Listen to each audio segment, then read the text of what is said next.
اللہ پر توکل رکھنا ایمان کی سب سے بڑی نشانی ہے۔ کچھ نہ ہوتے ہوئے بھی یہ امید ہونا کہ میرا رب سب کچھ کر دے گا۔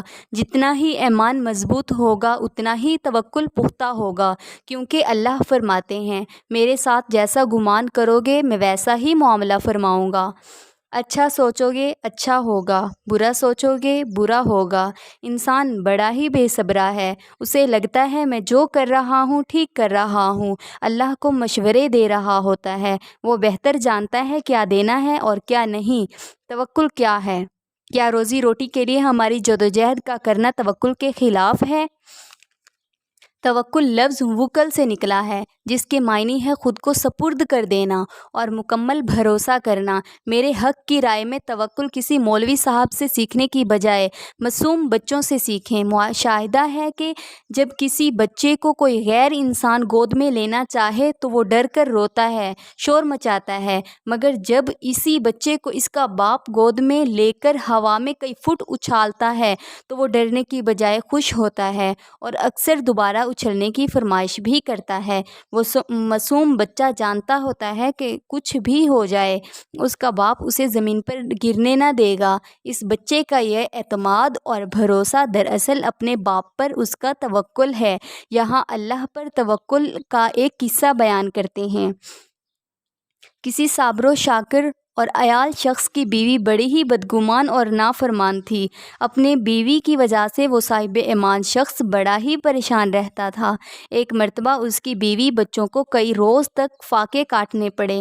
بیوی نے شوہر کو برا بھلا کہا کہ جاؤ اور کچھ جا کر کما لاؤ۔ اس نیک بخت نے کہا، بیوی اللہ کی بندی، رات کو شور و غل نہ کر، صبح جا کر کوئی مزدوری کر لوں گا۔ صبح کو گھر سے نکل پڑتا ہے لیکن کوئی اس سے نہیں پوچھتا، اپنے کام میں لگ جاتے ہیں۔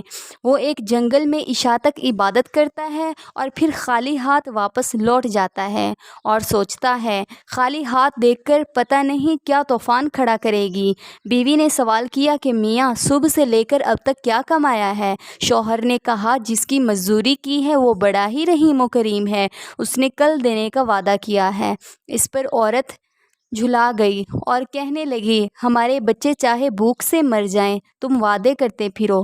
اگلے دن وہ پھر گیا، پھر اسے کوئی مزدوری نہ ملی، پھر عبادت الہی میں مشغول ہو گیا۔ جب گھر لوٹا تو پھر وہی سوال ہوا کہ آج دونوں دن کی مزدوری لائے ہو؟ اس نے کہا، اس نے کل دینے کا وعدہ کیا ہے۔ یہ سن کر وہ آگ بگولا ہو گئی اور وہ کہنے لگی، کل تینوں دن کی مزدوری لے آنا ورنہ گھر نہ آنا۔ اس کو ایک تھیلی دیتی ہے اور پھر وہ شخص عبادت الہی میں مصروف اور کسی معجزے کی تلاش میں چلا جاتا ہے۔ جب کچھ نہ ملا، بیوی کے ڈر سے اس تھیلی میں ریت ڈال لی کہ رات تو گزر جائے گی، لیکن جوں ہی گھر کے قریب آیا، بیوی کا ڈر غالب آنے لگا۔ وہ واپس مڑنے لگا ہی تھا کہ اچانک اسے ایک خوشبو سی آئی جو دل و دماغ کو معطر کرنے والی تھی۔ عورت خوش ہوتی ہوئی گھر سے باہر نکلی اور کہا، اندر آؤ بتاتی ہوں، اور کہنے لگی، ایک سبز پوش دروازے پر کھڑا کہہ رہا ہے کہ اپنے شوہر کی لو، مگر اس کو کوئی ایذا نہ دینا، وہ اللہ کی حمد و ثنا میں کھو گیا۔ بیوی کہتی ہے، خوشحالی میں پریشانی کیسی؟ شوہر نے کہا، اللہ کی بندی، یہ تینوں دن میں کسی مزدوری میں نہیں گیا بلکہ اللہ کی عبادت کی ہے، تیرے ڈر سے تھیلی میں ریت لایا تھا، لیکن اس کے بعد پھر دونوں میاں بیوی اور سب گھر والے خوشی خوشی اپنی زندگی بسر کرنے لگے۔